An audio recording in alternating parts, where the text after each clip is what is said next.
So, ganyan kadami ang nalalagas na hair everyday. Almost 1 month ko na siyang ginagamit, guys. And parang kumapal yung mga hair strands ko. Today's vlog ay i-share ko sa inyo ang aking shampoo na ginagamit.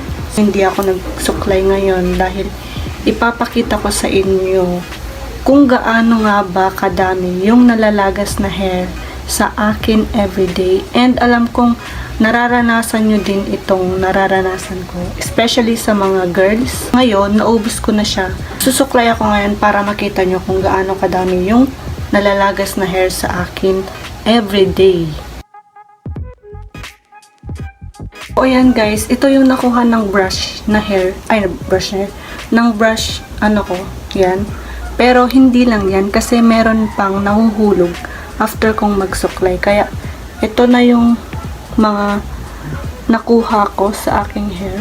Ayan. So, ganyan po kadami ang nalalagas na hair sa akin everyday. Punta na tayo sa products na to. Itong Aloe Derma Natural ay may kasamang tonic. Kaso nga lang hindi ko na siya nabili kasi sobrang mahal ng tonic. Pati yung shampoo na yon na Aloe Derma, sobrang mahal. Abot siya ng 300 pesos. And nakalagay dito sa likod, apply onto wet hair and scalp. And then, after mo kasi gumamit nito, nakalagay dito, sabayan mo siya ng Aloe Derma Hair and Scalp Tonic Everyday. Yun yung hindi ko nabili kasi sobrang mahal siya. Nasa mga 300 plus din siya. Ito, nasa 300 na din siya kung bibilin mo siya sa Watsons. So, sobrang mahal, diba? And, share ko na sa inyo yung mga naging resulta ng paggamit ko nitong Aloe Derma. Itong Aloe Derma is 70% organic aloe vera extract. Hindi siya 100%. 70 lang. And then, yung amoy niya, medyo refreshing naman. Hindi naman yung amoy talaga ng aloe vera. So, almost 1 month ko na siyang ginagamit, guys. And, sinasabayan ko din siya ng cream silk na kulay green. Yung anti-hair fall din. Yung first na paggamit ko, okay naman siya. And, nung tumagal-tagal na, parang napansin ko na mas lumala yung paglagas ng aking hair.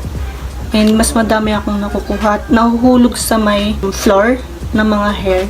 Ayun, napansin ko dito. Siguro kasi hindi ko ginamit yung Aloe Derma Hair and Scalp Tonic. Kaya, parang hindi naging effective sa akin itong. Pero, okay naman siya sa mga gustong kumapal ang hair kasi parang kumapal yung mga hair strands ko.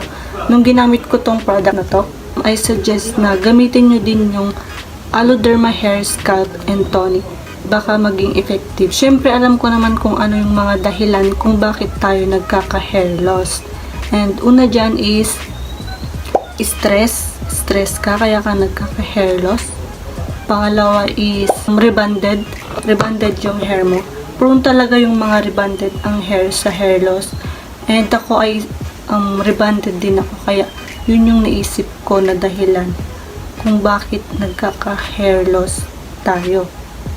If malala na yung pagkalagas ng buhok mo, kailangan mo nang kumonsulta sa mga hair experts or mga doctor about sa hair. Mas mainam na magpakonsulta ka sa may hair expert. And if may mga suggestions kayo about sa hair loss or anong mga products na pwedeng gamitin or anong mga pwedeng gawin about sa hair loss, please comment down below. And of course, don't forget to like this video if nagustuhan mo tong video na to. At don't forget to subscribe to my YouTube channel para lagi kang updated about sa mga products reviews na aking gagawin.